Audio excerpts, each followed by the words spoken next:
Hi, my dear aspirations. Today, I want to share with you about living a balanced life and staying young. First, early in the morning, let's spend time with God.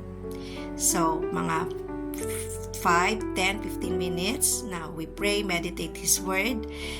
Ito lang napansin ko, kapag siya ang inuna ko. Kasi usually, di ba, minsan, pag nagising tayo, ang ginagawa natin, ginagrab agad natin yung cellphone. Then we check our messages, our email, or minsan nanonood tayo. Pero ito napansin ko, kapag si God yung prioritize natin, early in the morning, siya yung inuna natin, ang organize ng buhay. Ang organize ng buhay ko, parang ang smooth lahat. For example, may pupuntahan ako.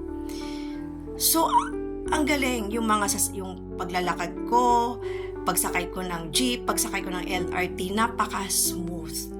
So, wala akong nagiging problema. Pero it doesn't mean kapag nag-fail tayo, pinapunish tayo ni God. Hindi naman ganon. Hindi ganon si God. Napakabait ni Lord. Pero pansin ko lang talaga, pag inuna natin si God, or inuna ko si God, okay, napaka-organize ng buhay ko. So, ganun lang din. Yung isi-share ko sa inyo, paano maging organize yung buhay nyo sa isang araw or throughout your week. Simulan natin yung araw natin by spending time with God. Next, our family. So, next to God, syempre, our next priority is our family. Because family is love. Diba, merong commercial na para saan ka bumabangon. And lahat ng mga mothers, katulad ko, ito yung sagot talaga. Bumabangon tayo para sa family natin, sa mga anak natin, sa loved ones natin.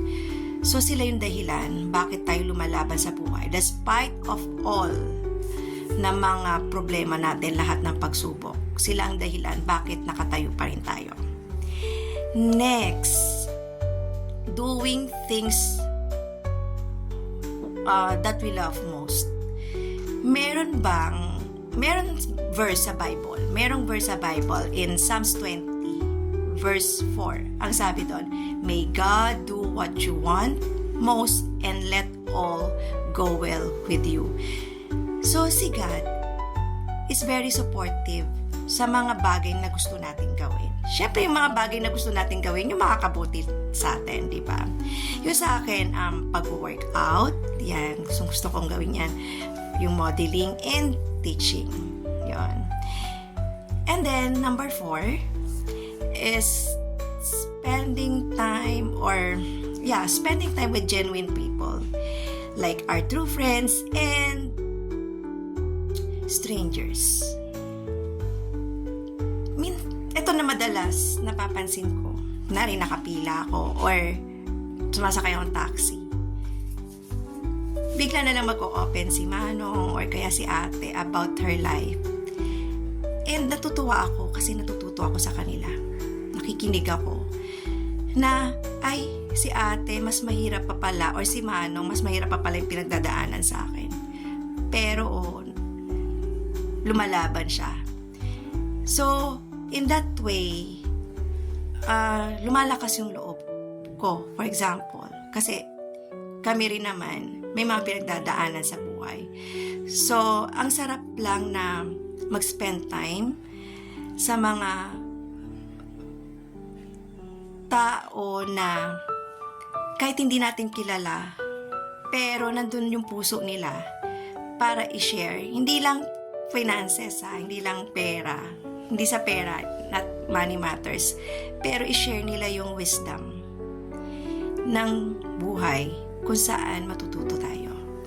Then, number 5, yung taking time to rest and eating healthy diet. Although, minsan talagang nag-fail ako dyan. Kasi discipline is the key. Pero minsan, di ba, natitempt tayo to eat not so healthy foods. Pero, pag kunwari, minsan kasi nagigilty tayo tapos ayaw na natin. Ay parang, sige na, kumain naman ako ng hindi healthy. Dire-diretsoy na natin. Hindi ganon. So, stop na natin. Then, let's go back on track na, okay, start ako ulit. I'm going to be consistent right now.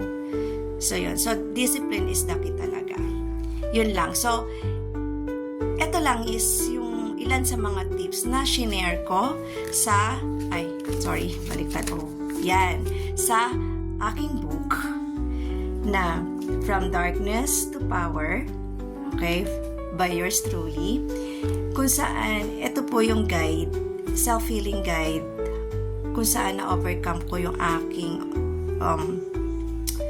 depression and anxiety. For 12 years, umiinom ako ng gamot, no, antidepressant, and some other medicines para maging okay ako.